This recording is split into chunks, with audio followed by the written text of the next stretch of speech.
Hey folks, this is Matt once again. Welcome to part 4 of what's going to probably be a 100-part series by how much I'm taking on answering the questions. But you guys answer questions. You guys ask the questions. I should give as good enough of an answer as I could. Um, but Zer0cool1389. There's 15 questions here, but then there's another one, so I'll just put them into one video. Here are my questions. Before I do that, let me do a drink.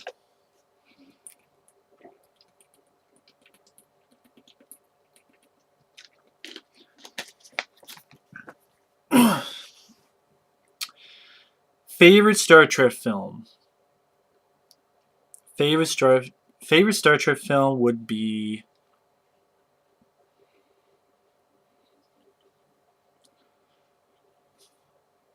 it's between part 3 and part 4. A lot of people would not say part 3, but part 3 to me had great stuff with the characters. That's really why I love part 3, because it was just great character stuff between those characters. Again, that's why I grew up with the Star Trek, the original, was those characters. I thought they had a lot of great character moments. And part 4 was just a fun adventure. I remember that one time Eddie Murphy was supposed to star in part 4, but eh, I'm fine with the way it was. But it's hard to pick. I'd automatically say part 4, but part 3 I really enjoy. I have to put part 3 and part 4 side by side now. Because they work well together, part 3 and part 4. Because part 3 they find Spock, and then part 4, Spock's trying to fit in, and double dumbass on you, and Spot talking about the harsh language that's being used. Well, that's how they talk that way. And Spot like not knowing how to use the curse words right. That's what I mean is characters. So part 3 and part 4 of Star Trek. Number 2, top 3 Patrick Swayze films. It's a good question. I'd have to look up his filmography so I don't miss stuff. I'm going to cheat. It's not a Patrick Swayze film, but he's in it. Because I have to put number 1, Uncommon Valor. I love Uncommon Valor to death. I think Uncommon Valor, that's a film I will review 50 times just to give more talk, because I think Uncommon Valor is insanely underrated and insanely awesome and needs a fuckload more talk. Just I love Uncommon Valor to death. It's from 1983. Stars Gene Hackman, Randall Tetz Cobb as Sailor. I get energy from the air. I talk to polar bears. I converse with paramecium. Man, I fuck nuclear waste. He has a fucking grenade around his neck. Reb Brown, Robert Stack, Fred Ward, and Patrick Swayze is really great in it. So I gotta put, this is cheap, but I gotta put Uncommon Valor number 1. I have to.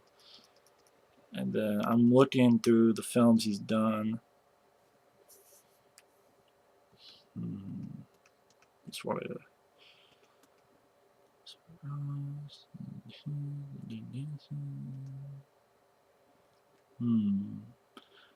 I probably put number 2, Red Dawn. I know I haven't seen the remake yet. I don't care to, but I enjoy the original Red Dawn. Because I never thought of the fact that him and Charlie Sheen died at the end, if you think about it, which is really depressing now. Although I didn't see them die, but there's an idea that they did die, but I didn't see them die. But again, there's talk like, well, you assume, but that was kind of depressing. But I like Red Dawn. That'd be number 2. And number 3, oh, I'd probably put Roadhouse. Roadhouse is fun. Ghost is great. It's hard to watch because of the subject matter, and Patrick Swayze's no longer with us, but that's a film I gotta watch again sometime. But I remember liking Ghost in the past. But I would put 1, Uncommon Valor, 2, Red Dawn, 3, uh, Roadhouse. Have fun with Roadhouse. Roadhouse is growing on me. Roadhouse is definitely grown on me. 3. Which is worse, Spider-Man 3 or Mortal Kombat Annihilation?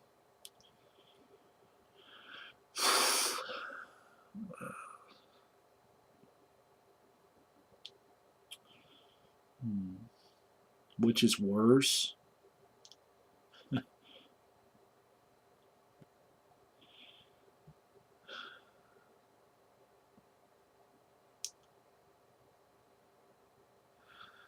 That's hard. Because I'm not really a big fan of Spider-Man 1 and 2, but at least I like Mortal Kombat 1. At the same time, Spider-Man 3 really pissed me off with fucking Venom, which could have been done right. Fuck, I'll say Spider-Man 3. I hate Mortal Kombat Annihilation, but at least I can watch some of the fights and, like, turn my brain off. And I don't mind the guy who played Jax with the arm. I don't mind him. Even though I don't like that film because I think the CGI is fucking horrendous. I think killing Johnny Cage was a stupid idea. No wonder the actor didn't want to come back from the first film. Liu Kang didn't do shit. The guy's ass kicked, even though he trained and won the Mortal Kombat in the first film. But Spider-Man 3 I just summed up why I didn't like the Spider-Man films. It just I'm not a fan of Tobey or not Tobey Maguire. I'm just not a fan of his acting. I'm not a fan of any of his movies. The closest Pleasantville, and really I like Pleasantville for more of the visual aspect. But I'm just not a fan of the actor. I'm not a fan of his acting. I'm not a fan of his way he portrayed the character. I'm not a fan of his incessant crying and whining and crying and crying and crying, ready to drown in tears. I hate the way they did Venom. I shouldn't even call Venom because they don't even say Venom. I hate the guy they pit in Venom, the guy who Clarence Boddicker called dumbass on a TV show. That's who you pit to be Eddie Brock Venom. And then they fucked up that entire storyline, which could have been insanely interesting in 100 different ways. That would take me an hour to go through because there's so much stuff you could do. And then Sandman, just in the middle of fucking nowhere, just falls into a goddamn thing. And like, oh, it must have been a bird. And I'm like, wow, some great scientists. Yeah, it was a bird. That's why you don't check to see if there's a fucking human being there. And oh no, this guy didn't kill your uncle. This other guy did, but he said he's sorry. He's sorry. And you buy it.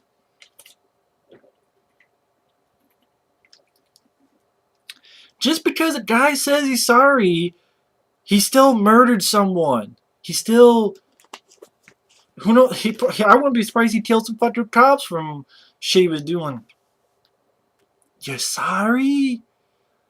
It's okay. And then he goes to drift away. To go on a nude beach. Check out some naked chits in Tahiti or some shit. Bullshit Spider-Man 3. And then that fucking emo fucking dancing shit. I mean, yeah, that's Spider-Man. Dancing emo and dance numbers. That's why I go see Spider-Man. You know, as I go see Spider-Man for dance numbers and emo hair color. Not there's anything wrong with emo, but you don't need that in a Spider-Man movie. You don't. Nothing wrong with emo, but you don't need to do it. Being emo doesn't mean you're evil. And vice versa. Just because you're emo, you're evil? That's what they did. Is like, oh, you know what should make them evil? Not being angry and sadistic and mad and pissed off. Emo. Because emo is evil in their minds. Them being the writers. I bet there's some emo people that are nice. I wonder how their thoughts on it. Number 4, if you had to pick an action movie character each to fuck up the following shitty actors, who would you pick and how? Well, I mean, in all seriousness, I mean no ill will to anyone personally. I hate Channing Tatum. I hate not to be Maguire. I hate Chris Pine and their acting. I don't wish ill will on them personally or physically. But I know that the question is meant for fun. But I mean, in all seriousness, I don't want to wish anyone actual pain. So, nah, no one. I wish I'm not a fan of their acting. I'm not a fan of those guys. Chris Pine, I liked in Unstoppable. That's it. Tobey or not Tobey Maguire, Channing Tatum, no. Um, they can get Frozen in Carbonite. A Han Solo. Number 5, Tremors 2 or Gremlins 2? Tremors 2. I like Gremlins 2, but Tremors 2, I love Tremors and I love Tremors 2. I think Tremors 2 is that's another film I reviewed. I think Tremors 2 is highly underrated. I think it's a film that was as good enough to get a movie theater, but it went straight to DVD. I think it's well written. I think Fred Ward is very funny. I think Michael Gross is hilarious. I can name a dozen lines from Tremors 2. I am out of ammo. That's never happened to me before. It's a whole new goddamn ball game. Is that a coyote? Yep. You better be quiet. Then you hear the grab boy eat the coyote, and Fred Ward's like, yep. Maybe he ate someone that didn't agree with him. I really love the sense of humor. I love the idea of these shriekers that can see with infrared now. Thought that was a nice touch. As a sequel, I thought did it very well.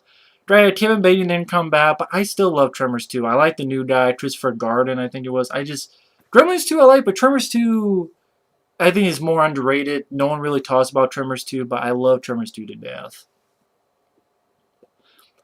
Number 6. Now, back in the early 90s, you can say the action genre were behind martial artists like Van Damme, Seagal, Jackie Chan, Dolph Lundgren. Sometimes we're able to appeal to mainstream. So my question is, do you think it's unfortunate how martial artists today are not brought up to that level to shine in this current action genre? What are your thoughts? Yeah, that's true. Because uh, I think general public, they're not really interested in that kind of movie. You know, you think about the action films that became big hits. Nowadays, it's superheroes, it's comic books. Well, I shouldn't say that because Dread 3D flopped. But, stuff that, I guess American comic books and The Avengers, The Dark Knight Rises, and I'm trying to think of what other big films are. I guess James Bond. Martial arts films look at The Raid Redemption. That's a great film. They didn't really give that much to a much wide audience, like a theatrical release. Gina Carano, but they put her in this very boring film called Haywire. I mean, I liked her fighting, but the movie was boring, in my opinion. I think Michael Jai White should be in bigger roles. Michael Jai White should be in White House Down, not Channing Tatum. Michael Jai White should have that role.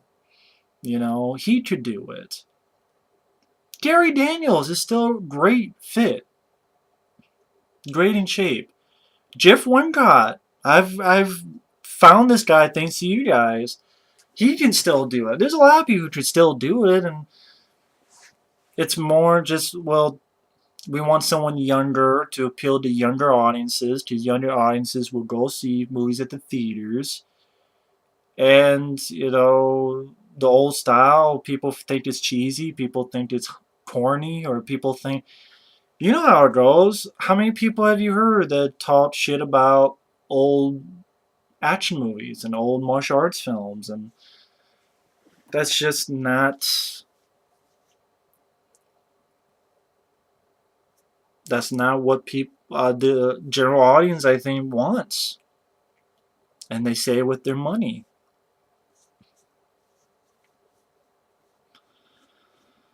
And it would be great that these guys could. Van Damme, I would say, for the 2-3 scenes he was in Expendables 2, I really liked. I wish they could do more with them. Dolph Lundgren, I wish Dolph Lundgren could get a fucking role in a movie that goes in the theaters. I think Dolph Lundgren still has it, but he's still stuck to. Expendables 1 came out, no one gave him a chance in a directed. He went to fucking Uwe Boll. He went from Expendables to Uwe Boll. And it just shows, like, it made money, but they didn't give a fuck. They being, other.